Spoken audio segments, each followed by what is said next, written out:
नमस्कार प्रिय विद्यार्थियों, एक और बड़ी खुशखबरी। राजस्थान सरकार ने चतुर्थ श्रेणी की हमारे पास एक वैकेंसी और जारी की है। राजस्थान हाई कोर्ट, राजस्थान उच्च न्यायालय में हमारे पास चतुर्थ श्रेणी और चालक की हमारे पास वैकेंसी हमारे पास आई है। ठीक है, परीक्षा का नाम, भर्ती प्रक्रिया के नियम, राजस्थान उच्च न्यायालय कर्मचारी सेवा नियम 2002।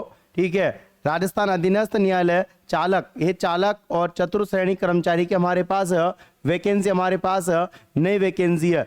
ये जो वैकेंसी हमारे पास है, जो रनिंग भर्ती है, उसके एक्स्ट्रा हमारे पास ये वैकेंसी हमारे पास फिर आई है, नई वैकेंसी हाई कोर्ट की हमारे पास ये वैकेंसी है। आगे बात करते हैं हम, तो हमारे पास पद नाम चतुर्थ श्रेणी कर्मचारी कार्यालय चपरासी है, समतुल्य हमारे पास है। नेक्स्ट हमारे पास उन्होंने दिया है कि परिवीक्षा अवधि के दौरान वेतन हमारे पास कितना होगा, तो हमारे पास 2 वर्ष का जो वेतन होगा ये 12,400 रुपये प्रति माह आपको मिलेंगे। 2 वर्ष के बाद परिवीक्षा काल सफलतापूर्ण पूरा होने के बाद आपका जो वेतन हमारे पास होगा ये हमारे पास हो जाएगा यहाँ पे बढ़ के 2 वर्ष आपका परीक्षा काल होता है। राजस्थान सरकार 2 वर्ष परीक्षा काल लेती है।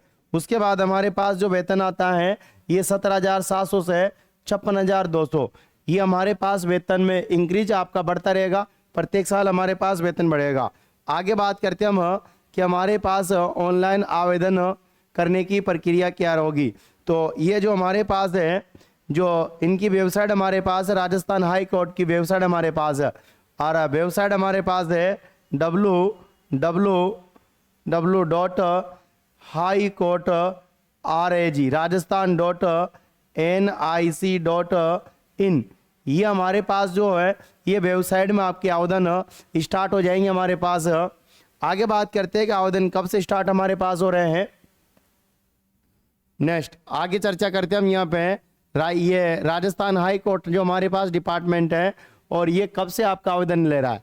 तो आवेदन करने का समय हमारे पास है 27/6 से हमारे पास स्टार्ट होते हैं और ये हमारे पास है 26/7 तक, लगभग एक महीने का समय आपको दिया जा रहा है यहाँ पे। तो याद रखना ही है, ऑनलाइन परीक्षा शुल्क जमा करने की समय सीमा, तो हमारे पास लास्ट हमारे पास जो दिन है वो 27/7 हमारे पास है। ठीक है, नेक्स्ट परीक्षा का स्थान, राजस्थान उच्च न्यायालय द्वारा परीक्षा राजस्थान के जिला मुख्यालयों पर आयोजित किए जाने की संभावना है, तो आवश्यकता होने पर उपखंड और तहसील मुख्यालयों पर भी आयोजित की जा सकती है। तो हमारे पास आगे बात करते हैं हम, परीक्षा आयोजन किए जाने वाले स्थान, माह, दिनांक परिवर्तन करने का अधिकार राजस्थान हाई कोर्ट का हमारे पास होगा। नेक्स्ट आगे चर्चा करते हैं हम यहाँ पे, इन्होंने भी हमें एग्जाम डेट नहीं बताई कि कब आपका पेपर होगा। अब बात आती है कि हमारे पास ये फॉर्म OTR से नहीं आने वाला, जो अपन जो OTR भरते हैं उससे ये फॉर्म नहीं आएगा। इसके अंदर आपको याद रखना शुल्क लगेगा यहाँ पे, और वो कितना शुल्क लग रहा है वो हम देखते हैं यहाँ पे। तो देखो आप यहाँ पे हमारे पास है सामान्य वर्ग जो जनरल कैटेगरी है, अन्य पिछड़ा वर्ग जो क्रिमिलेयर है, जो हमारे पास इनकम टैक्स के घेरे में आता है, अति पिछड़ा वर्ग जो क्रिमिलेयर है। ठीक है, इनके 650 रुपये लगेंगे। कितने लगेंगे? 650 रुपये। और जो हमारे पास है अन्य पिछड़ा वर्ग नॉन क्रिमिलेयर, जो ITR नहीं हमारे पास है, टैक्स रूप में शामिल में नहीं है, वो हमारे पास ही है। अति पिछड़ा वर्ग आर्थिक रूप से कमजोर 550 रुपये। और हमारे पास यहाँ पे है अनुसूचित जाति SC, और ये हमारे पास है ST भूतपूर्व सैनिक 450 रुपये। और जो दिव्यांग जन हमारे पास है उनके लिए सरकार कोई चार्ज नहीं ले रही। आगे चलते हैं, नेक्स्ट आपको ये पता लग गया कि कितनी फीस आपके लगने वाली है।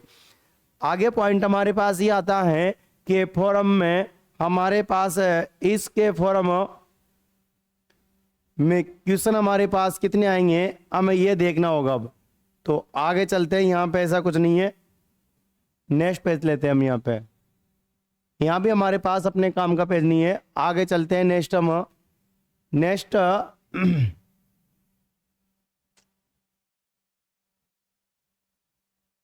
हाँ आ जाओ, बात करते हैं हमारे पास है योग्यता। तो योग्यता ये हमारे पास यहाँ पे योग्यता, तो योग्यता देखो आप, योग्यता माध्यमिक शिक्षा बोर्ड राजस्थान या सरकार द्वारा मान्यता प्राप्त किसी अन्य बोर्ड से सेकेंडरी यानी हमारे पास है 10वीं पास, हमारे पास ये भर्ती है। कौन सी पास भर्ती है? 10वीं पास हमारे पास भर्ती है। ठीक है, राष्ट्रीयता भारत का नागरिक और नेपाल का नागरिक, नेपाल वाला फॉर्म भरा है, भूटान का पूरा जानो। ठीक है, आगे बात करते हैं। यहाँ पे हम नेक्स्ट हमारे पास यहाँ पे है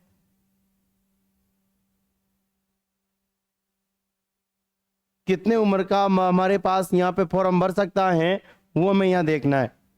एज लिमिट हमारे पास क्या है? सबसे इंपॉर्टेंट पॉइंट हमारे पास है एज लिमिट। तो देखो यहाँ पे इन्होंने एज लिमिट जो हमें दिए हैं, वो एज लिमिट हमारे पास यहाँ पे विज्ञापित, यहाँ बात करता हूँ मैं, 1 जनवरी 2026 को आपकी उम्र 18 साल की हो जानी चाहिए। कितने साल की हो जानी चाहिए? याद रखना, 1 जनवरी 2026 को आप 18 साल के हो जाने चाहिए, तो आप फॉर्म भर सकते हो। अभी नहीं हो 18 साल की, कोई दिक्कत नहीं है, याद रखना। लेकिन आने वाली जो 1 जनवरी 2026 है, उस दिन आप 18 साल के हो जाने चाहिए, तब तो आप ये फॉर्म भर सकते हो। आगे बात करते हैं हम, इसमें अधिकतम उम्र 40 वर्ष है। 40 वर्ष के अलावा इसमें छूट भी दी गई है। वो बात करते हैं किसको कितनी इसमें छूट दी गई है। तो अनुसूचित जाति, अनुसूचित जनजाति, अन्य पिछड़ा वर्ग, अति पिछड़ा वर्ग, आर्थिक रूप से कमजोर वर्ग के पुरुष, यहाँ पे पुरुष अभ्यर्थियों को 5 वर्ष की छूट दी गई है। कितने साल की छूट दी जाएगी? 5 साल की। सामान्य वर्ग, आर्थिक रूप से पिछड़ा वर्ग की महिला, यहाँ जनरल कैटेगरी की जो महिला हैं, इनको भी 5 वर्ष की छूट दी गई है। अनुसूचित जाति, जनजाति, अन्य पिछड़ा वर्ग, अति पिछड़ा वर्ग की महिला, ST/SC महिला, ठीक है, और OBC महिला, इनको 10 साल की छूट दी गई है। आगे बात करते हैं यहाँ पे हम विधवा और विच्छिन्न विवाह महिला, तलाकशुदा। याद रखना, विधवा और जो तलाकशुदा है मामले में कोई ऊपरी सीमा नहीं है, अर्थात ये 50 की प्लस भी होगी ना, तब भी ये फॉर्म भर सकती हैं। याद रखना, सीधे सा कहने का मतलब इनका ये था, ये है कि 60 से कम वाली विधवा और तलाकशुदा फॉर्म भर सकती है। यहाँ पे आगे बात करते हैं हम यहाँ पे नेक्स्ट, ये हमारे पास है एज लिमिट। उसके बाद चरित्र प्रमाण पत्र आपको यहाँ पे बनाना है। ये बहुत इंपॉर्टेंट पॉइंट इन्होंने दिया है यहाँ पे एक, ठीक है। कैरेक्टर सर्टिफिकेट हमारे पास है। सेवा में सीधी भर्ती अभ्यर्थियों का चरित्र होना चाहिए। उसे देखो यहाँ पे एक चरित्र प्रमाण पत्र, गुड कैरेक्टर सर्टिफिकेट जो उस विद्यालय महाविद्यालय का, ठीक है, जिसमें उसने अंतिम बार अध्ययन किया हो, अंतिम बार क्या किया हो, अध्ययन किया हो, तो प्राचार्य अकादमिक अधिकारी द्वारा जारी किया गया हो, प्रस्तुत करना होगा। ये आपको एक चरित्र प्रमाण पत्र बनाना अनिवार्य किया है इन्होंने। उसके बाद नेक्स्ट हमारे पास आगे बात करूं मैं, तो हमारे पास है 2 चरित्र प्रमाण पत्र आवेदन प्रस्तुत करने की तारीख से 6 माह से अधिक पूर्व लिखे हुए न हो। जिस दिन आप फॉर्म डाल रहे हो उससे 6 महीने के ज्यादा पुराने ये प्रमाण पत्र नहीं होने चाहिए, ठीक है। ऐसे 2 उत्तरदायी व्यक्तियों के प्रस्तुत करने होंगे जो उसके विश्वविद्यालय, महाविद्यालय, विद्यालय से संबंधित ना हो, उसे संबंधी ना हो। तो ये हमारे पास 2 चरित्र प्रमाण पत्र अलग से बनेंगे और एक चरित्र प्रमाण पत्र जिसमें आपने आपकी अंतिम डिग्री ली है, अंतिम डिप्लोमा लिया है, उस स्कूल से हमारे पास बनेगा। आगे इसमें आगे बात करते हैं, यहाँ पे हमारे पास इसके अंदर क्या आने वाला है ये देखते हैं हम। तो हमारे पास इन्होंने ये बताया है कि हमारे पास इसके अंदर कौन सा सब्जेक्ट आएगा। लिखित परीक्षा, साक्षात्कार सम्मिलित है 85 नंबर की, तो लिखित परीक्षा, और आपका इंटरव्यू होने वाला है 15 नंबर का। नेक्स्ट पेपर 2 घंटे का हमारे पास होगा। नेक्स्ट हमारे पास है स्टैंडर्ड लेवल, हमारे पास है मैट्रिकुलेशन होगा 10वीं स्तर का, और हिंदी हमारे पास आएगी, अंग्रेजी आएगी, राजस्थान की संस्कृति बोली हमारे पास आएगी, ठीक है। लिखित परीक्षा में 85 क्वेश्चन, 85 अंक हमारे पास होगा। प्रत्येक प्रश्न 1 अंक होंगे। सामान्य हिंदी, सामान्य अंग्रेजी और राजस्थान की संस्कृति और बोलियां, यहाँ पे 50, 10 और 25 का हमारे पास रेशो होगा। 50 नंबर की हिंदी, 10 नंबर की हमारे पास इंग्लिश और नेक्स्ट 25 नंबर की राजस्थान की कला संस्कृति। गलत उत्तर के लिए कोई नकारात्मक अंकन नहीं होगा। इस कला संस्कृति में कुछ क्वेश्चन आपके हिस्ट्री की हो सकते हैं, यहाँ पे याद रखना। आगे बात करते हैं यहाँ पे हम नेक्स्ट हमारे पास और क्या होगा। तो ये जो मेन हमारे पास पॉइंट हैं ये अपने पास हो जाते हैं समाप्त। तो प्रिय विद्यार्थियों, ज़्यादा देर ना करें और एक शानदार वैकेंसी हमारे पास आई है। जो विद्यार्थी चतुर्सैनिक स्पेशल तैयारी कर रहे थे उनके लिए तो ये शानदार सुनहरा मौका है। याद रखना, जो आपकी तैयारी है वही तैयारी हमारे पास यहाँ काम आ रही है।